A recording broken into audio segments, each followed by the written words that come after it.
Olá, meus irmãos, Deus os abençoe no poderoso nome de nosso Senhor Jesus Cristo. É sempre uma honra e um grande privilégio para mim, quando chega essa hora e nós podemos nos encontrar aqui ao redor da preciosa mensagem do anjo de Malaquias, capítulo 4. Essa mensagem nos foi enviada para produzir a fé para o arrebatamento. Isso está além da fé de Marcos 16. Está além disso. É uma fé para transformar os nossos corpos de acordo com a profecia. De acordo com 1 Tessalonicenses capítulo 4, o Senhor Jesus faz 3 coisas em sua descida antes do nosso encontro com Ele nos ares. Veja, a primeira parte desse grande mistério que nós chamamos de o 7º selo, que é também o mistério que os 7 trovões vieram revelar em Apocalipse 10. Veja, é aquele mistério de Apocalipse, capítulo 8, verso 1, que houve silêncio no céu por quase meia hora. E logo nós vemos esse silêncio ser quebrado em Apocalipse 10, verso 8, quando diz, e tornou o anjo a falar. Ou seja, houve um período de aproximadamente 40 anos em que o Espírito de Deus não estava operando para trazer a revelação do 7º selo. Então, quando chegou a hora, veja, quando houve o alinhamento de planetas em 2012, veja, a igreja estava recebendo o entendimento das verdades que estavam dentro da mensagem. Porque disse o profeta que a igreja obteria essa revelação do 7º selo para se aprontar para o arrebatamento quando chegasse essa hora. Veja, e essa hora seria exatamente no período ou no tempo de sua vinda. Veja, então sua vinda, esse mistério, que a gente chama de o 7º selo, está num mistério tríplice, disse o profeta. Então ele faz 3 coisas em sua descida. Primeiro, o alarido. O alarido é a mensagem. Veja, é a palavra juntando a igreja ao redor da mensagem. Veja, o pão para trazer à igreja a unidade da fé, para colocar em nossos corações as verdades escriturísticas que foram guardadas por Deus para esta hora. Ou seja, esse é o tempo em que a árvore da vida seria aberta para que a igreja pudesse se alimentar, veja, da genuína palavra de Deus. Porque estava escrito nas cartas às 7 igrejas de Apocalipse, capítulo 2 e 3. Ao que vencer, eu lhe concederei a comer da árvore da vida. Ao que vencer, eu concederei que se alimente do maná escondido. Veja, essas eram promessas para esta hora. Então, a igreja de nosso Senhor Jesus Cristo receberia essa revelação, porque a fé para o rapto, ou a fé para o arrebatamento, está nas mensagens. Então, eu não posso, ou nós não poderemos, alcançar o arrebatamento sem alcançar primeiro a revelação do arrebatamento. Ou seja, o que é que Deus está fazendo? Qual o processo? O que Ele está fazendo através de sua palavra para levar a igreja à transladação? Veja, então, o mesmo Senhor descerá do céu com alarido, essa foi a mensagem. A segunda coisa é a voz de arcanjo. Veja, a voz de arcanjo é a voz que está reclamando a igreja, veja, tirando ela da sepultura religiosa, está vivificando os nossos corpos mortais em ordem para trazer a fé do arrebatamento. Veja, mais do que isso, tem colocado a igreja num lugar seguro neste dia em que a Bíblia chama esse dia do dia mau. Esse é o dia em que Satanás é o Deus dessa era maligna. Esse é o dia dos falsos profetas. Esse é o dia em que Janes e Jambres se levantariam para fazer milagres, operações de milagres, para confundir o povo, veja, e levar o povo para longe da verdade da palavra, como foi nos dias de Moisés. Eles resistiram à verdade. Esse é o tempo de Sodoma e Gomorra. Esse é o tempo da destruição de todos os valores e princípios morais do Evangelho. Esse é o tempo do engano religioso. Veja, esse é o tempo em que Satanás tem cegado o entendimento das pessoas.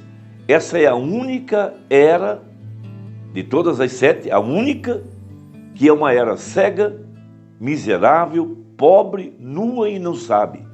Esse é o tempo de 2 Timóteo capítulo 3, em que o povo teria aparência de piedade.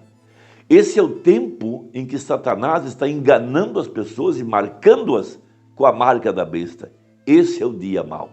Então, se Deus nos colocou aqui, nesse dia mau, Ele também teria que ter providenciado para nós um lugar de segurança, um lugar, um esconderijo aonde colocar sua igreja. Veja, quando Deus colocou os nossos pais, Adão e Eva, lá no Éden, Ele também providenciou um lugar seguro para colocar a sua igreja.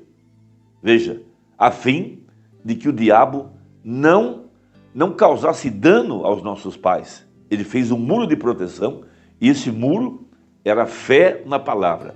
Satanás estava no Éden, mas ele não teria acesso. Veja, a primeira família, enquanto os nossos pais tivessem ficado detrás da palavra. Da mesma forma que nesse Éden de Satanás, Deus também tem colocado a igreja num lugar seguro, num lugar secreto, atrás da palavra, longe da vista da serpente. Veja, assim como Satanás cegou o entendimento dos incrédulos, cegou o entendimento dos incrédulos para não verem a Jesus, como na primeira vinda os judeus não viram que ali estava o seu Messias, da mesma forma hoje Satanás tem cegado o entendimento da igreja denominacional para não ver Jesus manifestado de acordo com a profecia. Deus também tem cegado o diabo para não encontrar, veja, a semente eleita de acordo com a profecia. Veja, então na mensagem O Arrebatamento, o Mombrana cita o Salmo 27, veja, e é algo muito, muito precioso. Por que o profeta coloca o Salmo 27 nessa profecia para falar a respeito do arrebatamento? É algo profético, é algo secreto e que Deus escondeu isso dentro desse Salmo 27. É algo digno de nós meditarmos. Quando nós conseguimos alcançar esse entendimento, nós vamos entender por que é que o profeta disse que o arrebatamento, primeiro, é uma revelação. Veja, essa revelação nos coloca, veja, atrás do véu, lá onde está a glória da Shekinah, lá onde está o sangue, veja, e a voz do sangue, 7 vozes, lá onde está a vara que reverdeceu, lá onde está a palavra velada. E nesse lugar de segurança, veja, esta revelação, é esta revelação que está escondida em corações. Veja, é esse tesouro colocado em vasos de barro. Veja, e Satanás olha para tudo isso e não pode entender, não pode compreender. O incrédulo olha para isso, mas não pode ver, não pode entender. Então diz assim o Salmo 27, o Senhor é a minha luz e a minha salvação. A quem temerei? O Senhor é a força da minha vida. De quem me recearei? Quando os malvados, meus adversários e meus inimigos, investiram contra mim, para comerem as minhas carnes, tropeçaram e caíram. Ainda que um exército me cercasse, o meu coração não temeria. Ainda que a guerra se levantasse contra mim, nele confiaria. Uma coisa pedi ao Senhor, e a buscarei, que possa morar na casa do Senhor todos os dias da minha vida, para contemplar a formosura do Senhor e aprender no seu templo. Agora veja o verso 5, aqui está o ponto. Porque no dia da adversidade, veja, no dia mau, hoje é o dia da adversidade, hoje é o dia mau, veja, me esconderá no seu pavilhão, no oculto do seu tabernáculo me esconderá, por-me-á sobre uma rocha. Veja, o Altíssimo habitava no terceiro átrio, atrás das pedras de texugo. Lá naquele lugar secreto é onde descia a glória da Shekinah. Veja, e havia apenas um dia no ano no qual o sumo sacerdote poderia entrar naquele lugar secreto. Era no dia 10 do mês 7. Por isso Deus traz a mensagem de Malaquias 4 em Apocalipse 10, 7. Porque esse é o dia em que a igreja tem entrado nesse lugar secreto. Disse o profeta, naquele tempo, entrar naquele lugar era morte. Hoje, ficar de fora é morte.